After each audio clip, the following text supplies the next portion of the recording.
Je vous rappelle le sujet principal de notre visite, hein, bien sûr. On s'était mis d'accord comme ça au téléphone. C'était de vous questionner autour du Camille Romieux, ce fameux chemin des pèlerins qui passe à Pouzzoles, quoi. L'histoire l'a oublié, mais pas nous. En fait, la thématique du chemin, oui, c'est un fil conducteur en soi. Oui. Avec le chemin, on peut parler de Louis XIV est arrivé par le chemin. Mais Monsieur de Fournas, est-ce que vous estimez que vous avez réussi à lire toutes les archives que vous avez, ou vous en avez encore? Bien sûr que non. Il faudrait des vies pour le lire. On va compter sur vous pour piocher tous ces sujets pour le film, puisque nous, c'est vraiment le thème qu'on souhaite développer. C'est très bien volontiers. En fait, je crois que tout le monde trouverait quelque chose qui l'intéresse. Oui. Non, parce que là, c'est l'hôpital. C'est incroyable. Oui, c'est l'hôpital, ça, oui. Moi, ce qui m'intéresse dans l'histoire, c'est chaque fois ce qu'on appelle la petite histoire. C'est-à-dire, là, j'ai des termes qui peuvent vous intéresser éventuellement du Moyen-Âge. Et on a de la chance, en fait, de vous avoir encore. C'est pour ça qu'on vient vite vous voir, puisque vous nous aviez expliqué que ça fait 600 ans, donc vos ancêtres étaient dans ce château et que vous avez gardé toutes les archives. Donc... Effectivement, je suis nonagénaire et j'ai passé au moins les 3/4 de ma vie à Pouzzoles. Et ma famille a acheté le fief de Pouzzoles en décembre 1437. Je suis à la 20e génération, c'est-à-dire que mon fils est 21e génération, et mon petit-fils sera probablement la 22e génération à Pouzzoles. Plutôt que les propriétaires, nous sommes un maillon de la chaîne qui devons le faire fructifier et le transmettre, si possible, pour la suite. Ce plan parle de Fontalière, la Val-d'Or, le Vergel, le chemin Narbonnais. Ça, c'est des dates de reconnaissance. Ça doit dater de très longtemps. Ou encore point suivant, en 1793, il y a eu à Pouzzoles le grand feu de la liberté, où on a demandé aux gens qui possédaient des hommages de les brûler sur la place de Pouzzoles. Heureusement, un de mes ancêtres a su conserver pas mal de papiers, mais les hommages et tous les papiers concernant une centaine d'années avant la Révolution française ont disparu, et il y a un creux dans mes archives de tous ces papiers qui ont été brûlés ce jour-là. Voilà un reste du château du XVIIe siècle, qui était entre ici et l'église. C'est une église type de premier art roman du Languedoc, style lombard, qui consistait par une abside semi-circulaire et au-dessus des claveaux, une bande noire qu'ils appelaient la bande lombarde. On a appelé ce cordon le cordon de Charlemagne parce que Charlemagne aurait fait le vœu, après avoir chassé les Sarrasins de France au IXe siècle, de construire 40 églises. Il faut se mettre dans l'ambiance de la fin du XIe siècle. Et le chemin sur lequel nous passons n'existait pas.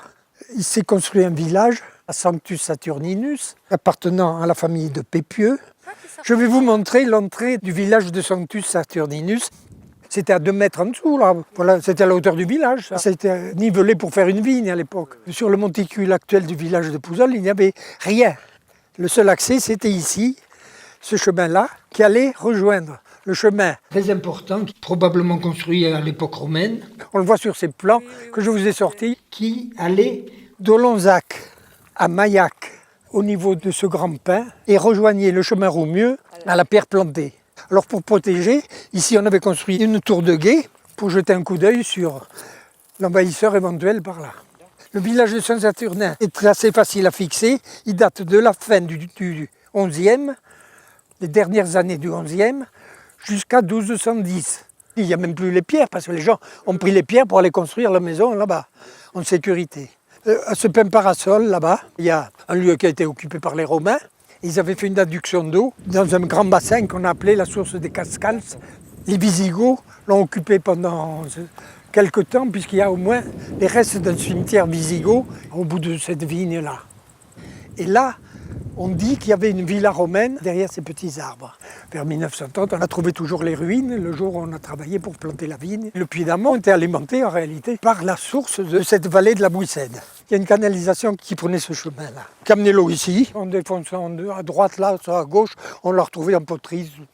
Plus tard, on l'a fait passer, on a amené des canalisations pour descendre l'eau vers le village de Pouzzoles. Au IXe siècle, un monastère carolingien qui s'est installé sur un monticule entre Pouzol et Maillac, au pied de la Bouissède. Et ce monastère a été alimenté par la même source de la Bouissède.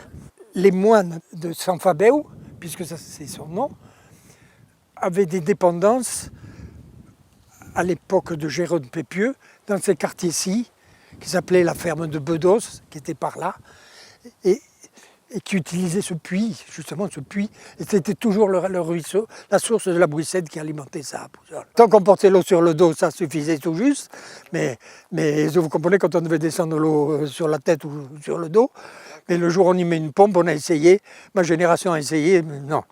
Je vous présente ma femme, ma compagne, qui est ma femme, nous sommes mariés depuis 60 ans. C'est moi qui ai peut-être été la chercher en Bretagne. Et ma femme a été une des premières femmes qui m'a bien secondé dans mon existence de viticulteur, de vigneron, puisque c'est elle qui avait entièrement la charge de la cave. C'est-à-dire que tout le long, il y a des puits. Quand on parlait de Pouzol, les petits puits, eh ben, c'est que rien que là, vous en avez un ici, le premier, le puits d'Amont, là, vous en avez un second.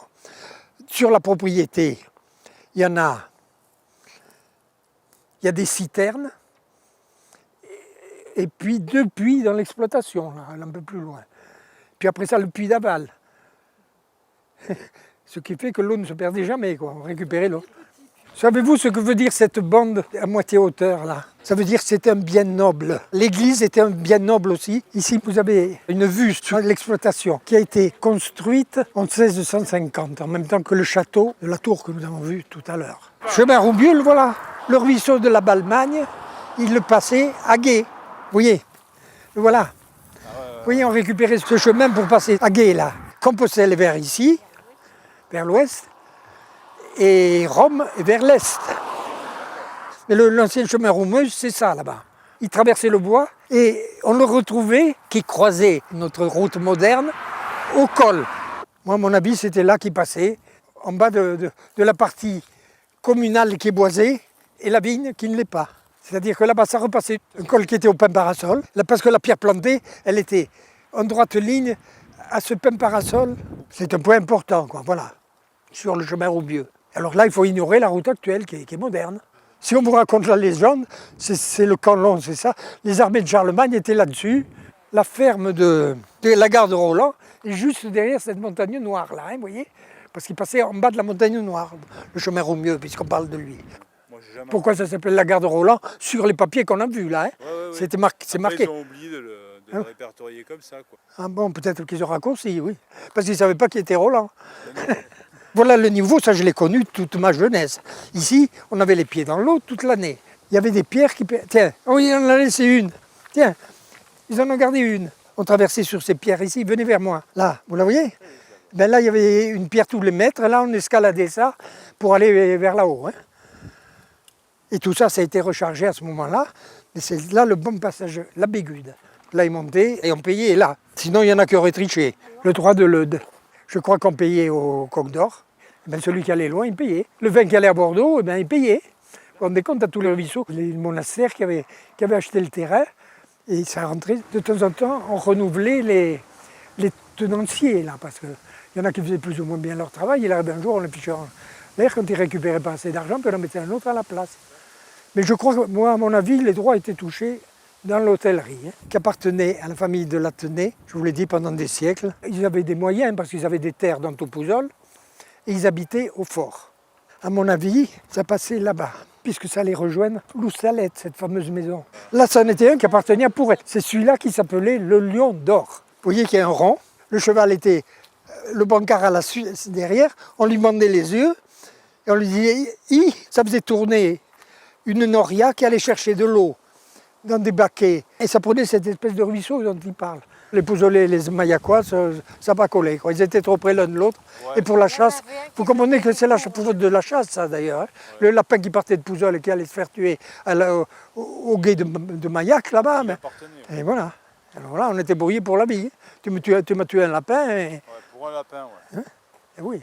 Il y a une époque où j'ai fait du cheval beaucoup. Alors je me baladais. Puis après la période où je me promenais à pied. J'étais curieux des chemins. Moi, j'aimais découvrir les chemins du coin. Voilà le pont présumé romain. Bon. Il prenait l'eau de ce ruisseau. Là, vous voyez, ce ruisseau, on ne passe pas à Gué. Le voilà le chemin Roumieux, hein, vers Rome, vers Compostelle. Non mais là maintenant c'est bien, là on le voit c'est là qu'on le voit bien. Moi, à mon avis, il prenait ce talus jusque là. Hein. Celui-là, il n'y a pas rogné dessus puisque ça c'est un mur. Hein. Donc le voilà le chemin Roumieux. Hein.